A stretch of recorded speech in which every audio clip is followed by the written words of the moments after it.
Hulu's historical crime drama A Thousand Blows may have started as a miniseries, but it was renewed for a second season before the first even aired. Boasting a talented cast which includes Malachi Kirby, Devils, Erin Doherty, Adolescence, The Crown, and Francis Love Hall, Death on the Nile, the series tells the stories of boxers navigating the world of underground fighting rings in 1880s London. A key faction in the story is the 40 Elephants, an all-female crime syndicate, which was a real operation at the time. A Thousand Blows was a hotly anticipated project, not least of all because it was made by Peaky Blinders creator Stephen Knight. Knight is a beloved storyteller who may be best known for his historical dramas, but whose work also extends to spy thrillers, The Veil, and science fiction. See. For A Thousand Blows, however, Knight had to not only tell an emotionally satisfying and consistently exciting tale, but also respectfully adapt true historical events. Screen Rant's Joe Deckelmeyer spoke with A Thousand Blows creator Stephen Knight about his work on the series. Knight reflected on some of Season 1's key moments and how his conversations with Disney about a Season 2 evolved. Plus, Knight shared some fun tidbits about what audiences might expect from A Thousand Blows Season 2. Stephen Knight did not expect A Thousand Blows renewal. He credits one amazing set for encouraging the decision. Hezekiah, Malachi Kirby, and Alec, Francis Love Hall, asking an officer for information in A Thousand Blows Season 1 EP1. Image via Hulu. A Thousand Blows was renewed early on in the development process, reveals showrunner Stephen Knight. I set off right in the first series believing we would be doing the first 6 episodes. I think we were into shooting episode 3 when Disney made the leap of faith, which was great, to say, we think this is definitely going to work.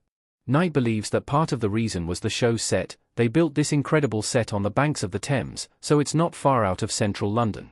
It's an abandoned brewery turned into 1880s London, so they've built this incredible set that is a real place. You can walk down the street, go down an alley, walk into the pub, go up the stairs, and go to Sugar's bedroom to look out the window. It's all there.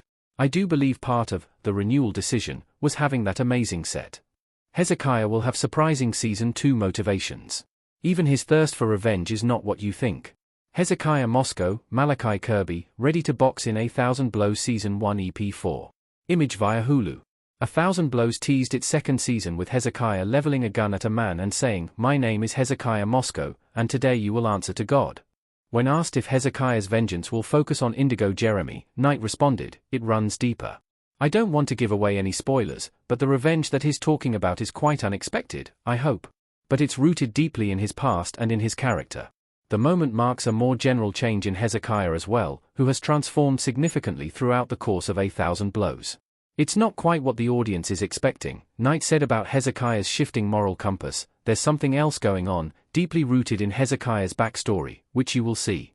Hezekiah is the product of where he is from, and the experience he's had. It's exactly the same as Mary Carr or Sugar Goodson.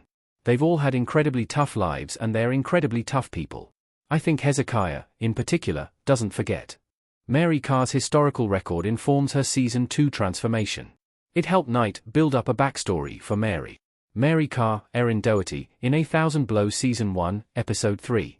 Tantalizingly, with Mary, there are long periods of nothing, and then you get a court case where she's accused of something. Knight said about the character of Mary Carr, "What I've done is sort of build up a backstory around that."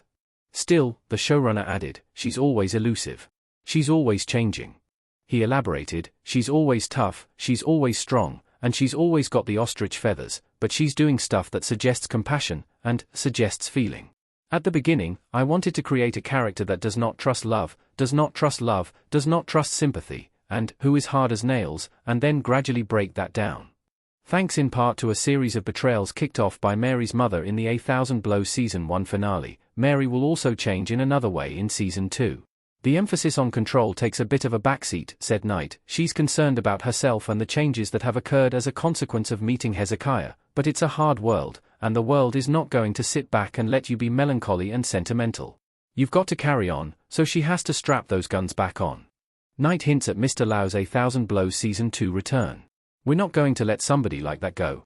Jason Tobin as Mr. Lau in A Thousand Blows Season 1 Episode 4. Jason Tobin's Mr. Lau was a highlight of A Thousand Blows for many, which made it a relief for viewers when the character escaped the events of the Season 1 finale unscathed. When asked if the character would return, Knight said the following, "You'll see. We're not going to let somebody like that go. Don't worry. Jason Tobin is so good. That face is incredible. It tells you everything and nothing at the same time. More is to come for Alice Diamond. I wanted to plant Alice Diamond quite early. Alice Diamond, Darcy Shaw, in A Thousand Blows Season 1, Episode 3. Knight also spoke about Darcy Shaw's Alice Diamond, revealing that he always knew she'd become a much larger character throughout the series. This one sort of dictated by history, but I wanted to plant Alice Diamond quite early. Alice becomes very important, Knight said. He even credited streaming for getting to introduce her the way he did. With streamers, rather than movies, you get a lot of hours of screen time. You can introduce a character that seems quite small, but gradually, you start to understand what they're going to be. Keep an eye on Alice Diamond.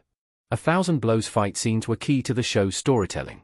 How no one got very badly hurt, I will never know. A Thousand Blows Season 1 EP 3-41. Image via Hulu. My job was to tell the story of the fights. Knight reflected about the show's realistic combat scenes. We've got the best people on the planet, and the fight coordinators did such a fantastic job. How no one got very badly hurt, I will never know, but they tell it so well. He continued, I think a fight is a conversation, in a way. If it's between characters that you know, they're having this conversation with their fists and telling that story. There are even more layers to the fights in 1880s London than viewers might expect, revealed Knight. At that time in the East End, the working class were fighting bare-knuckle, and in Covent Garden, they were introducing gloves because they were trying to turn it into a more gentrified sport. There, you have the class division symbolized in a pair of gloves, which is really useful. A Thousand Blows could go beyond Season 3. I'll just keep telling it as long as people want to hear it. A Thousand Blows Season 1 EP 3-40. Image via Hulu.